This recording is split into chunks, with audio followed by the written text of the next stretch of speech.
நான் தெளிவாக பல முறை பல பிரஸ் மீட்ல சொல்லிட்டேன். கூட்டணி பற்றிய அறிவிக்கை ஜனவரி 9 கடலூர் மாநாட்டில் அறிவிக்கப்படும். அது ஒண்ணுதான் என்னோட பதில். நாங்க சொல்லாததெல்லாம் நான் சொன்னதா பத்திரிகையாளர்கள் போடுறீங்க. அது கண்டனத்துக்குரிய ஒரு விஷயம். நான் என்ன சொல்றனோ அதை நீங்க போடணும் அப்படின்னு பிரஸ் எங்க கேள்விகள்.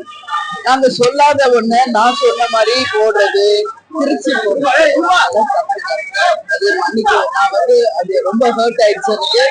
அது தவறான ஒரு விஷயமாக அது ஸ்ப்ரெட் ஆகுது. நாங்க என்ன பேட்டி கொடுக்குறோம், நாங்க என்ன சொல்றோமோ அதை பிரசுரம் பண்ணோம். அதை விட்டு நாங்க சொல்லாததை எக்ஸ்ட்ரா வேர்ட்ஸ் நீங்களே போட்டு எக்ஸ்ட்ராவா சொல்றது தப்பு.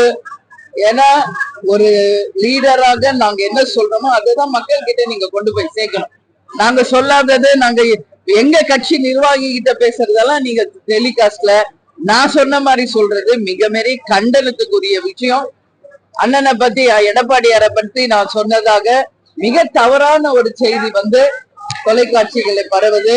அது தவறான ஒரு விஷயம். எங்க கட்சி நிர்வாகிகள் ஆலோசனை கூட்டத்தில் நாங்கள் கலந்துரையாடுவோம். அப்போ அவங்க கேட்கிற கேள்விக்கு நான் பதில் சொல்றேன்.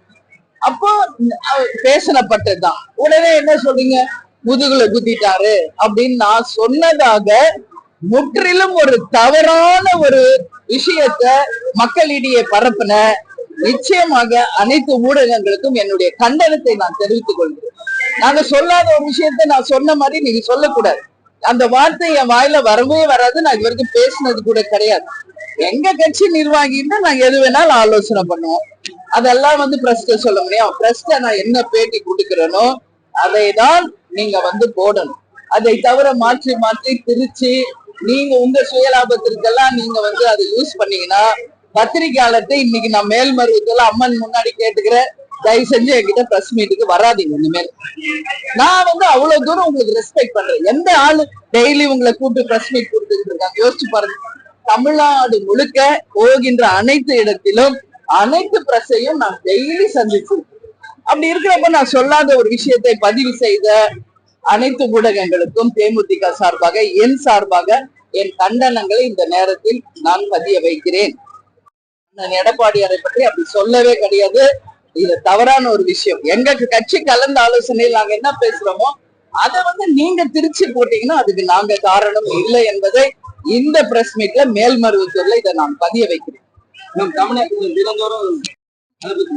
நான் ஒவ்வொரு பிரஸ் மீட்ல சொல்றதுதான் நீங்க மறுபடியும் கேட்ட கேள்விதான் கேக்குறீங்க. சட்டம் ஒழுங்கு மிகப்பெரிய கேள்விக்குறியா இருக்குன்னா எல்லா இடத்துலயும் நாங்க சொல்றோம். பட் அதுக்கு தீர்வு காண வேண்டியது யார்? தமிழக அரசு தான் தீர்வு காணணும். இன்னைக்கு கொள்ளை என்பது சர்வசாதாரணம் ஆயிடுச்சு. இது தடுக்கப்பட வேண்டும் என்பதுதான் தேமுதிகவினுடைய கோரிக்கை. டயா பூஸ்டர் சுகருடைய ரிமோட் கண்ட்ரோல் இனி உங்க கையில. அனைத்து மருந்து கடைகளிலும் கிடைக்கும். செய்திகளை உடனுக்குடன் தெரிந்து கொள்ள கீழ்கண்ட கேபிள் மற்றும் டிடிஹெச் நெட்வொர்க்குகளில் எம்நாடு செய்தி தொலைக்காட்சியை காணுங்கள். பாதகம் செய்பவரை கண்டால் நாம் பயம் கொள்ளலாகாது பாப்பா. மோதி மிதித்து விடு பாப்பா, அவர் முகத்தில் உமிழ்ந்து விடு பாப்பா. அண்மை செய்திகளை உடனுக்குடன் தெரிந்து கொள்ள இணைந்திருங்கள் எம்நாடு தொலைக்காட்சியுடன்.